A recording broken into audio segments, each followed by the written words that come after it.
parce qu'on a eu l'impression, à un moment donné, que c'est très difficile maintenant d'écrire l'autre avec un A majuscule. C'est juste que peut-être qu'au niveau des démarches artistiques, il faut peut-être passer par de nouvelles approches, tu sais, de nouvelles relations, si tu veux. Parce que beaucoup, la société était formatée par une lecture qui était unidimensionnelle, qui était, tu sais, on place la caméra là, puis c'est de cet angle-là qu'on voit toutes les choses, tu sais. Donc, en déplaçant la caméra, ben, on s'aperçoit que peut-être qu'on a manqué quelques affaires, tu sais, quelques affaires qui étaient là, on les a pas vues pantoute, tu sais.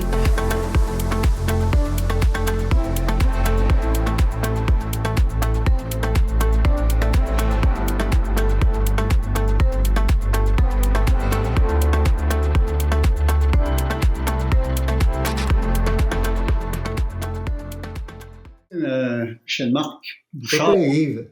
Yves, écoute, on ne s'est pas vu depuis environ 6 ans. Et on se voit toujours dans des cadres assez, comment je peux dire, non, officiels, parce que on s'était vu, je pense, lorsque tu as reçu le prix du gouverneur général pour les arts de la scène. Ah oui, oui, oui. Et c'était en 2017. Oui. On avait un peu échangé. Puis avant, on s'était pas beaucoup vu non plus. Alors, je pense que ça va être assez bien qu'on ait enfin une conversation. Elle n'est pas très intime, elle est très publique, mais... Bon, regarde. Et... Allons-y. Comment vas-tu d'abord? Je vais bien.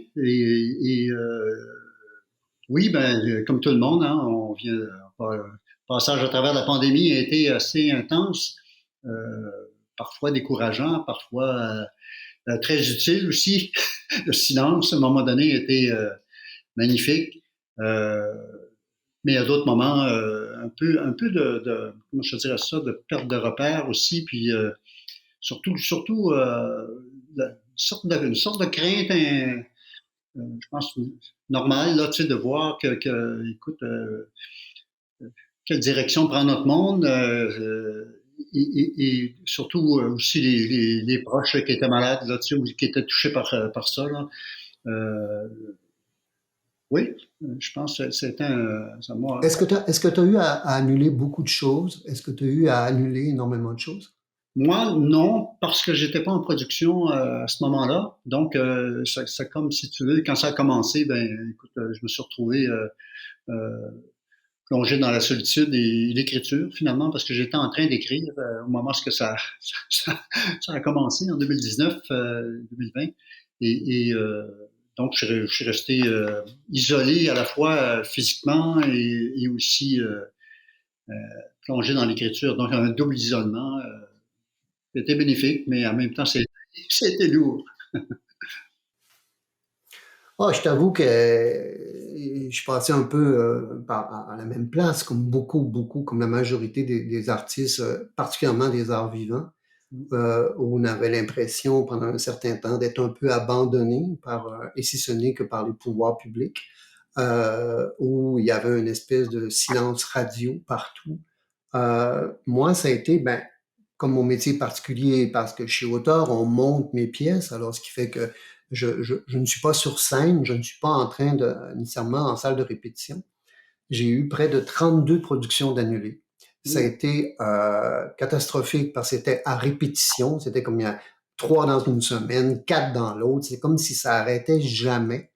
Et moi aussi, je pense, en tout cas, moi, je pense que je suis tombé dans une forme de dépression parce que je me demandais soudainement, euh, ce rapport avec le public semblait devenir précaire. C'est-à-dire que ce rapport avec le groupe, c'est ce qu'on fait. On fait une représentation devant des gens qui sont vraiment là, avec des acteurs qui sont là, avec des artisans, et j'avais l'impression que ce fil-là était cassé.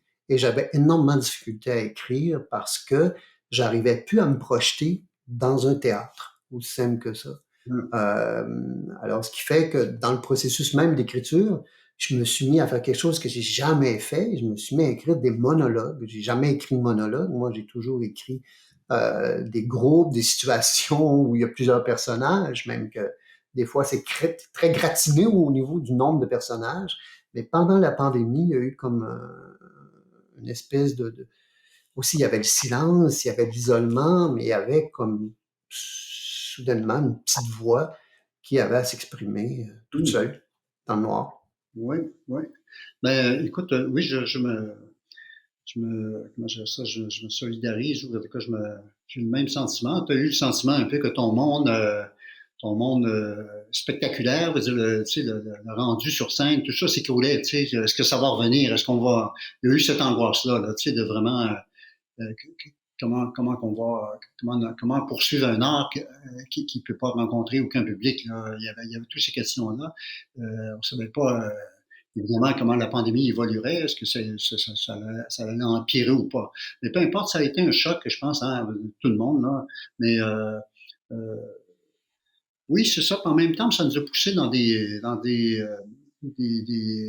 je dirais, dans des profondeurs, tu sais, d'angoisse ou en tout cas de questionnement sur le monde, sur notre société, sur qu'est-ce que notre art aussi dans son essence. Euh, Pourquoi on le fait et quel théâtre faire aussi dans ce contexte qui a transformé le monde.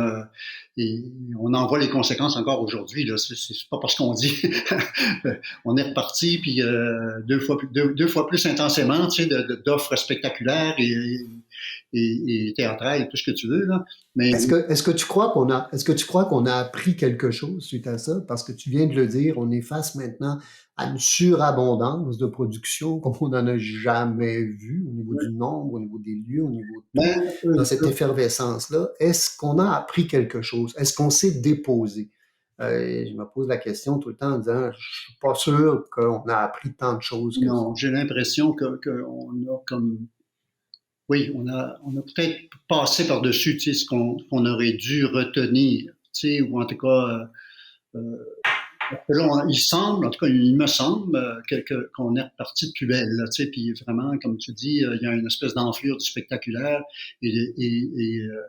donc ça pose des questions pour moi sur la fonction du théâtre tu sais, dans notre monde, tu sais, bon, évidemment, il existe toutes sortes de formes de théâtralité, de théâtre, euh, mais ça pose des questions fondamentales par rapport à qu'est-ce qu'on veut faire, qu'est-ce qu'on doit faire. C'est pas nécessairement ce qu'on veut faire, mais ce qu'on doit faire dans un monde oui, qui poursuit comment dire ça, sa course vers effrénée, vers l'exploitation sans limite de toutes les ressources de la planète. On est capable de faire le tri. Puis il y a plus aussi ce qu'on appelait, on parlait d'une autre génération, pour nos deux, on est d'une autre génération que les jeunes peut-être qui nous écoutent. Mais il y avait une position éditoriale à une époque, dans le sens qu'on avait des repères, ils n'étaient pas si nombreux, où on arrivait à du moins pouvoir éclairer parfois notre jugement, éclairer même donner des angles différents à quelque chose qu'on pensait évident. On a l'impression présentement qu'il y a tellement d'angles que il faudra avoir l'intelligence d'une mouche avec ses yeux multifacettes pour arriver à pouvoir tout gober ça, pour arriver à pouvoir faire une synthèse, alors qu'on n'arrive plus à faire d'aucune façon la synthèse. C'est ça. Puis je te dis ça alors que, ouais, si on revient au théâtre comme tel, moi en tout cas, je vais parler de Montréal, les salles sont pleines. Le monde est encore là en communication, en communion avec l'art vivant. Ce qu'on nous raconte, c'est peut-être une autre chose, mais quand même, on a su, je trouve, entre autres, nous mettre sur scène, représenter des collectivités qui n'étaient pas représentées, des communautés qui n'étaient pas représentées, et on en est dans les premiers pas, je dirais. Il faudrait pas que ça devienne un peu comme on l'a fait, puis on a coché à la case, c'est fait, on passera au suivant. J'espère juste que ce dialogue-là va se poursuivre, mais il a été initié. J'essaie d'être plus positif là, dans la conversation, parce que sans ça, ça va être terrible, on va pas s'en aller. Alors, ce qui fait que, ouais, je t'écoute. Oui, mais je veux dire, à l'échelle de notre société, c'est sûr qu'il y a eu des avancées, là, tu sais, une transformation de toute la production culturelle, il y a l'affirmation d'un paquet de groupes, dont les Autochtones, Et c'est tant mieux. Tant mieux qu'il y ait de plus en plus ce partage sur les scènes, ça va amener aussi un dialogue sur les scènes à travers les différentes pratiques artistiques, les différents artistes qui vont s'y manifester. Comme tu dis, on est dans une première phase. Là, c'était long, là. C'était long. Mais oui, parce que, écoute, la question s'adresse vraiment à toi parce que tu as été un précurseur, tu as été, je veux dire, un fondateur, si on peut dire, du théâtre, un théâtre des Premières Nations amérindiens francophones. Présentement, on a l'impression qu'il y a un raz-de-marée. Alors que c'est pas vraiment le cas, là, mais on a comme l'impression que c'est un raz-de-marée, mais il y a une affirmation de la culture des Premières Nations amérindiennes. Et je voudrais savoir comment tu le vis. Ben, il y a plusieurs, comment je dirais ça, plusieurs niveaux ça me touche de différentes façons, si tu veux. Je suis à la fois très heureux, très content que enfin, ça se produise. C'est-à-dire que même, tu vois, moi, j'ai commencé en 85, donc bientôt, en 2025, ça fera 40 ans. Ça a pris tout ce temps-là, tu sais. Et maintenant, j'ai été longtemps tout seul. Maintenant, il y a 3, 4 autres compagnies à Montréal, autochtones, donc ce qui est assez fantastique. Donc, il y a comme une continuité qui est là, une suite des choses. Par contre, oui, tu as raison, tu sais, on a l'impression qu'il y a une espèce de surcharge, ou en tout cas de hypervisibilité qui est amenée par les médias, qui est amenée par toutes sortes de mécanismes. Là. Mais dans la réalité, c'est qu'il y en a encore trop peu. C'est-à-dire que, par exemple, dans l'art qui est pratiqué à Montréal, et surtout ici, c'est surtout la métropole. Hein. Tu vois, à Québec, pas tant que ça. Tu sais. À Sherbrooke, pas Non. et, etc. Tu sais, donc, beaucoup la métropole comme catalyseur, mais partout, dans nos communautés. Au Saguenay, encore moins. Mais dans nos communautés autochtones, on est encore en déficit beaucoup, là, tu sais, c'est-à-dire notre art, l'art vivant, que ce soit la danse, le théâtre, la performance, ça circule pas à l'intérieur des communautés autochtones du Québec, tu sais, pour toutes sortes de raisons, à cause qu'il y a un déficit qui est dû à la colonisation, mais aussi il n'y a pas d'infrastructure, il n'y a pas, tu sais, il n'y a pas cette... Il n'y a pas d'infrastructure d'accueil, c'est ça. Il y a des gymnases et tout. C'est triste, tu sais, dans le sens que on est peut-être encore la seule communauté humaine au Québec où on n'a pas accès à l'art contemporain de nos propres artistes. Tu sais. Et donc, il y a un effort à faire là. C'est pour ça que quand je me questionne sur le théâtre à faire, pour moi, de plus en plus, je me pose la question, tu sais, maintenant qu'on a démontré, tu vois, tant au Québec, à l'échelle du Canada, que nous, les Autochtones, on pouvait produire un théâtre de qualité, professionnel, etc. Maintenant, il faut peut-être aller vers nos communautés. Puis ça veut dire complètement changer notre façon de faire le théâtre. Là-dessus. Tu travailles sur quoi? Présentement, je suis pas dans l'écriture au théâtre comme tel, mais j'écris plutôt sur le théâtre que j'ai fait depuis la fondation. Là, c'est un projet sur lequel je suis depuis 3 ans et demi. Là. J'arrive à la fin, la deuxième révision. Là, on va finir par en sortir, là, je pense probablement au mois de juin. Mais c'est un effort, Michel Marc, parce qu'il n'y a pas d'histoire de l'art vivant autochtone et de l'art vivant autochtone écrit par les Autochtones. Tu sais. Et donc, encore là, je fais une œuvre de pionnier dans ce sens-là, produire un discours sur le théâtre que j'ai fait, mais pas seulement moi, tu sais, 40 ans de théâtre autochtone au Québec, et aussi à l'échelle, je te dirais, en résonance avec aussi les 3 Amériques, tu sais, pas juste Québec ou juste Canada, tu sais, parce qu'effectivement, non, je comprends.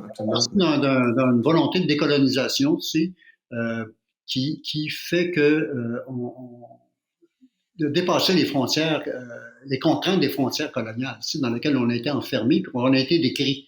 Tu sais, on a été décrits comme les Autochtones du Québec, les Autochtones du Canada. Après ça, tu sais, c'est coupé les États-Unis. Après ça, c'est coupé le Mexique. Après ça, c'est coupé, etc. Tu sais, alors que sur le plan de avec l'Amérique latine, avec tout. Tu sais, il n'y avait pas ces frontières-là. Il y avait plutôt des continuités qui ont été mal interprétées par les historiens et qui fait qu'il y a beaucoup, beaucoup de distorsions, tu sais, entre nous, autochtones, et entre, je te dirais, la majorité de la population et qu'est-ce qui est la véritable histoire, tu sais. Et donc, encore là, j'essaie de faire un travail qui est transculturel et transfrontalier, qui déjoue un peu toutes ces façons de nous décrire, si tu veux. Et même, voilà, donc j'espère que ça va porter fruit, que ça va être, comment je dirais ça, un marqueur euh, pour ce qui est du théâtre au Québec, en tout cas, tu sais, un marqueur, dire, voilà, il y a tout le théâtre québécois, mais au sein de ce théâtre-là, il y a aussi le théâtre autochtone. Et ce théâtre autochtone, contrairement à ce qu'on peut le penser, comment les institutions le pensaient il y a quelques années encore, euh, ben on disait ben les autochtones font du théâtre, tu sais, ils font pas du théâtre autochtone, ils font du théâtre, tu sais. Et le théâtre vient des Européens. Pour du théâtre. Le théâtre vient des Européens et Ah oui, absolument.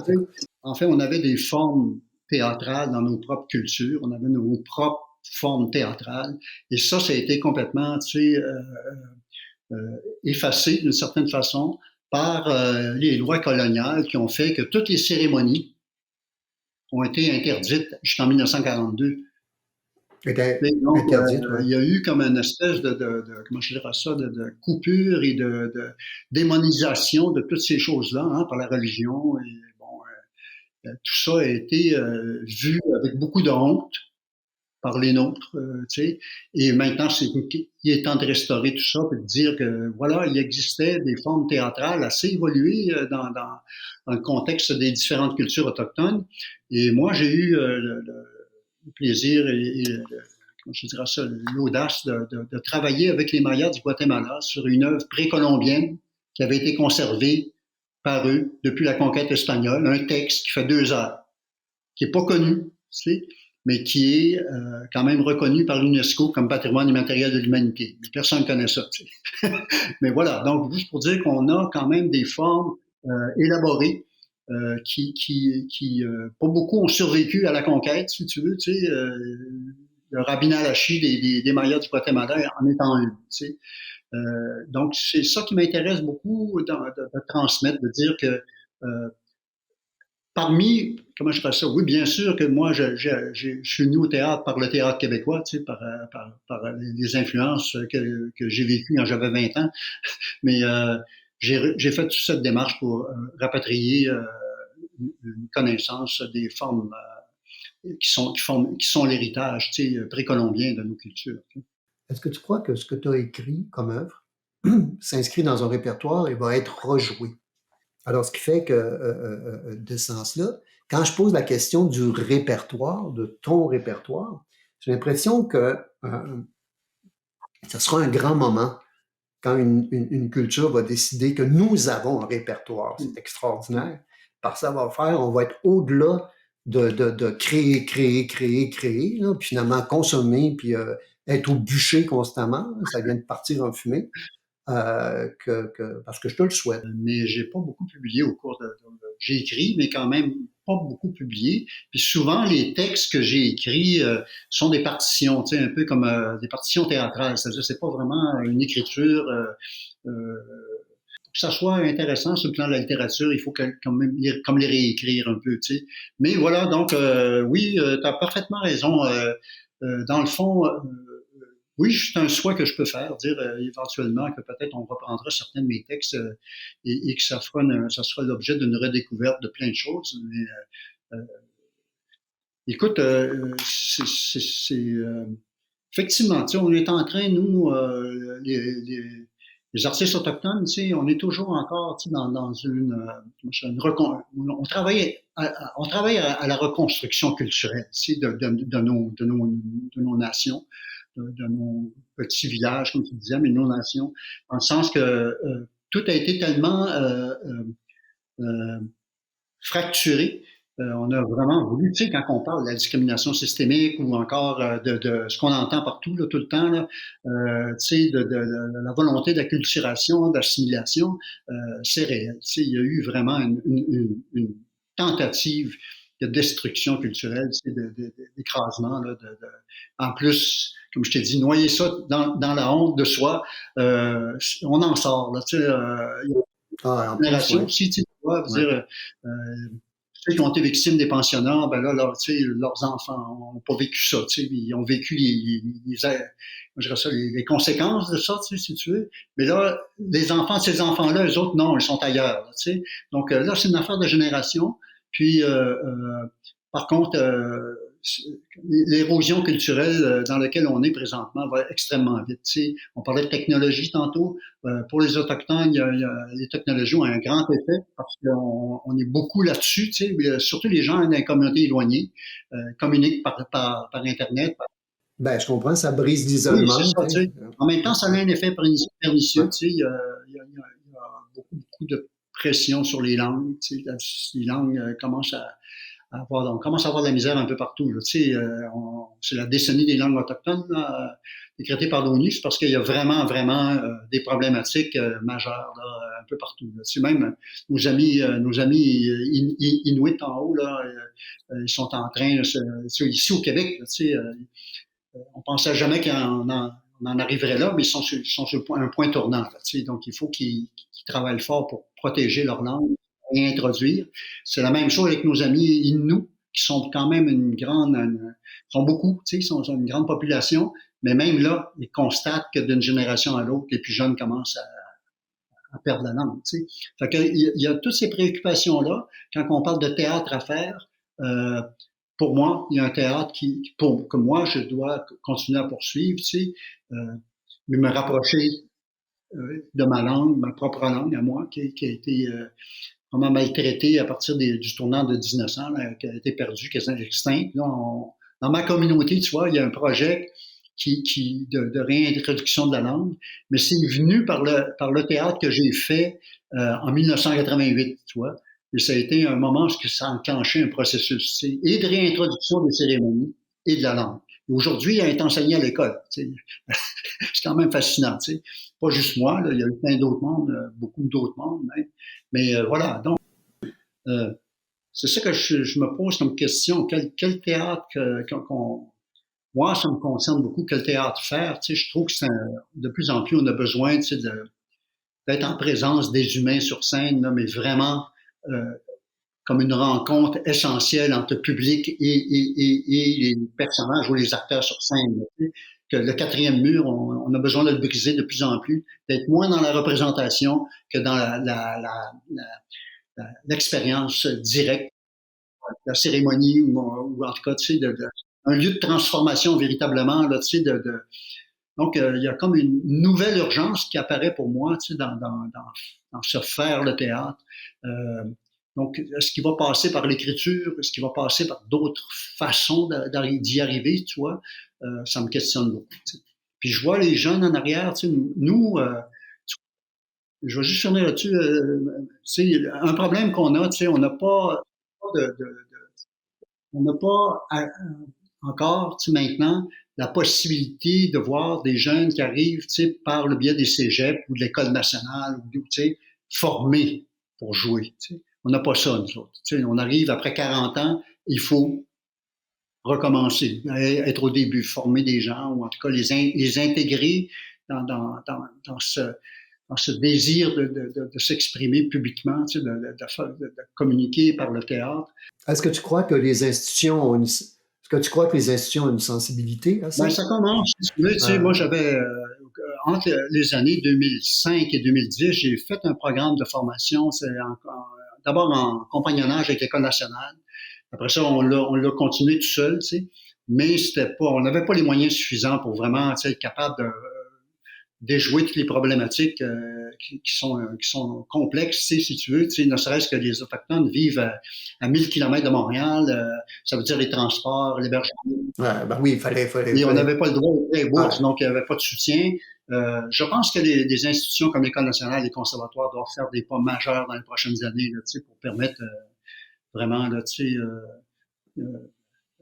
aux Autochtones de pouvoir quand même avoir. Euh, une, Ouais. J'ai une autre question pour toi. Est-ce que moi, je peux écrire un personnage amérindien? Moi, j'ai aucun problème avec ça. Tu sais, comme moi, personnellement, j'ai aucun problème. Tu sais, Parce qu'on a eu c'est pas. Tu sais, parce qu'on a eu l'impression qu'il y avait toute la question de l'appropriation culturelle, il y avait toute la... non, mais c'est autre chose. C'est pas une question tu sais, t'as pas de poser la question si tu as le droit ou pas. Tu as le droit, tu sais, t'as le droit absolu.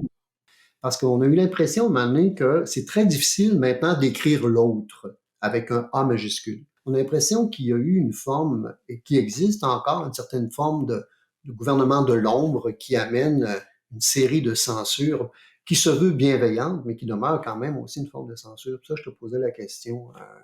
C'est juste que peut-être qu'au niveau des démarches artistiques, il faut peut-être passer par de nouvelles approches, tu sais, de nouvelles relations, si tu veux. Donc, Ouais. si tu écris un personnage autochtone, tu sais, peut-être que tu vas avoir le désir aussi de t'approcher du monde de ce monde-là, tu sais, puis d'aller voir, d'écouter, d'entendre, de partager. Ah, ben c'est évident. Avant, Ben oui, parce que... c'était Ouais. pas un réflexe, comprends-tu? Parce qu'on était dans un monde où c'était unidimensionnel. Tu sais. Donc, je pense par respect, tu sais, et par aussi souci d'apprendre. Tu sais, on apprend tout le temps. Je veux dire, c'est d'abord notre premier, je pense notre premier champ, c'est d'être totalement ouvert à redécouvrir à nouveau tout ce qui est autour de nous, puis les autres, comme tu dis, tu sais, mais donc pour moi c'est ça, je pense qu'il faut juste être honnête avec une démarche qui est ouverte sur l'autre et ça peut même amener des aspects qu'on pense, qu'on soupçonne pas, tu sais, au point de départ. On a envie d'entendre l'histoire racontée par ceux par les autres aussi, tu sais, parce que beaucoup, la société était formatée par une lecture qui était unidimensionnelle, qui était, tu sais, on place la caméra là, puis c'est de cet angle-là qu'on voit toutes les choses, tu sais. Puis là, en déplaçant la caméra, on s'aperçoit que peut-être qu'on a manqué quelques affaires, tu sais, quelques affaires qui étaient là, on les a pas vues pantoute, tu sais. Et c'est vrai avec les Noirs parmi nous, les Africains, tout le monde, tu sais. Puis là, on est dans un monde où ce que veut pas, si on parlait de frontières tout à l'heure, c'est bien difficile de définir, tu sais, le Québec aux Québécois, là, veut dire, c'est plus ça, là, tu sais. Je pense que même les États-nations en soi, comme Non. concept, c'est un concept qui est en train de, qui est en train d'éclater, tu sais, en tout cas, on voit à l'échelle de la planète, là, tu sais, on voit les migrations partout, tu sais, que ce soit par dépossession, à cause des guerres, à cause du climat, mais là, écoute, ça va y aller. Donc, est-ce qu'on est prêt à ça? Est-ce qu'on n'a pas le choix, là, tu sais, ça va y aller, tu sais. Donc, en termes de qui on est, comment on vit, euh, quel est le monde dans lequel on s'en va, je veux dire, tous nos paramètres éclatent là, un après l'autre, tu sais, j'ai sorti quelques livres de toi là, à la bibliothèque, puis j'ai lu sur le regard des mouches. Wow! Oui, c'est ma pièce est Oui! plus légère. Aïe, aïe! Ce qui est drôle, c'est que cette pièce-là, présentement, a soudainement, il y a un nouvel intérêt par rapport à cette pièce-là, parce qu'elle est quand même très Oui, noire. Elle est très, ils sont quand même dans un univers très isolé, très bourgeois, entouré de ces 40 000 cochons, dans un monde hyper industrialisé, dans lequel ils essaient de protéger leur maison, mais ils sont profondément décadents. Euh, oui, c'est une pièce très noire, mais qui, comme je te dis, a un regain de popularité. Les jeunes s'identifient beaucoup à cette pièce. oui, ben là, en tout cas, c'est très, très actuel, je trouvais par rapport à certaines dérives, tu sais, dans les fonds, tu sais, de notre pays, tu sais, de notre, que ce soit, tu sais, au fond des campagnes du Québec, ou en tout cas, on parlait tantôt d'un manque, la culture s'est pas rendue partout, puis ça aurait été nécessaire et bénéfique. Puis j'ai trouvé ça une espèce de dénonciation aussi, tu sais, extrêmement puissante par rapport à l'état du monde, tu sais. En tout cas, Ben, l'état de cette espèce de oui, consommation à outrance, on épuise les ressources oui, vivantes. Ce sont les ressources vivantes, là. Et en plus de ça, eux en font une espèce de théâtre oui, dépourvu qui vivent justement de cette décadence-là de la famille. Alors, ce qui fait qu'au départ, la pièce n'a pas été très bien reçue en passant. Ça a été... Non, mais c'est parce que il y a une espèce d'affaire de dénonciation là-dedans, d'un état du monde avec sa décomposition. Tu sais, quand les mouches, on dit, ils sont dans les murs, ils nous voient, ils nous entendent, ils vont, tu sais, à cause des cochons, tu sais, puis j'ai trouvé ça, là. Puis si t'arrêtes la climatisation, les mouches vont envahir, ce qui fait que tout est contrôlé, y compris ce qui devrait nous, je sais pas moi, autant ce qu'on mange que ce qui va nous décomposer, on le contrôle sur tout. Dans ce théâtre-là que tu as fait avec ça, c'est plus comme vraiment, tu sais, un monde catastrophé de toutes les façons possibles, où que l'amour est trahi, il y a des manipulations, un personnage est manipulé par l'autre. C'est un tel enfermement dans un monde, oui, tu sais, qui sous le prétexte de la richesse s'étouffe et s'automutile. Oui, c'est perçu comme étant noir, mais c'est quelque part, c'est plus, comment je peux dire, donc c'est pas cynique, c'est plus froid comme regard des choses. Puis comme je fais pas vraiment de naturalisme, ben c'est sûr que c'est très métaphorique. Alors, ce qui fait que autant j'ai parlé dans mon théâtre de l'isolement, de l'incurie, du manque de culture, autant j'ai parlé des pouvoirs qui, tu sais, parce que j'ai aussi d'une société, je pense à mon père particulièrement, où c'était vraiment quelqu'un qui a été exploité jusqu'à la fin de ses jours. Vraiment dans une condition de travailleur, travaillant dans une boucherie. D'ailleurs, c'est pas pour rien que les cochons c'est un monde que je connaissais, là. Où finalement, il a été vraiment le bouche-trou, on appelait ça à l'époque, d'une famille alors, ce qui fait que cette exploitation-là et cette question-là d'exploitation, qui bien sûr est une autre exploitation, c'est pas une exploitation, c'est pas un nivelage de culture, c'est pas une exploitation territoriale, mais c'était fondamentalement une exploitation économique. Il a travaillé, je pense, près de 70 heures par semaine. On le voyait pas, il était en train de travailler. Et ma mère, de nos côtés, ben, la femme d'un homme qui ne faisait que travailler, alors elle aussi a été d'une certaine façon exploitée. Alors ça, pour moi, ça a toujours été présent dans mon travail. J'aime beaucoup représenter justement cet univers de gens bourgeois, parvenus, qui se font des psychodrames, des pseudodrames, pour se donner une réalité. Alors que leur psychodrame et leur pseudodrame est basé quand même sur un monde prolétaire qui lui souffre. Est-ce que tu vas revenir au théâtre bientôt, Yves? Oui, je disais en 2025, c'est les 40 ans d'Andinoc, donc peut-être là ou après, je vais peut-être, oui, j'ai un projet là, que je garde secret un peu, tu sais, parce que je sais pas encore si le ferment va faire que ça va se poursuivre, mais oui, j'aimerais ça peut-être faire une dernière tentative. Ouais. Écoute, mon cher, grand plaisir de t'avoir parlé. C'est toujours un Ça a été vraiment un plaisir, Yves. J'espère que je verrai ta dernière production. Oui, peut-être, mais... au plaisir de te croiser pour vrai. Là. Grand plaisir. Il nous donnera une médaille. On ira chercher nos médailles ensemble.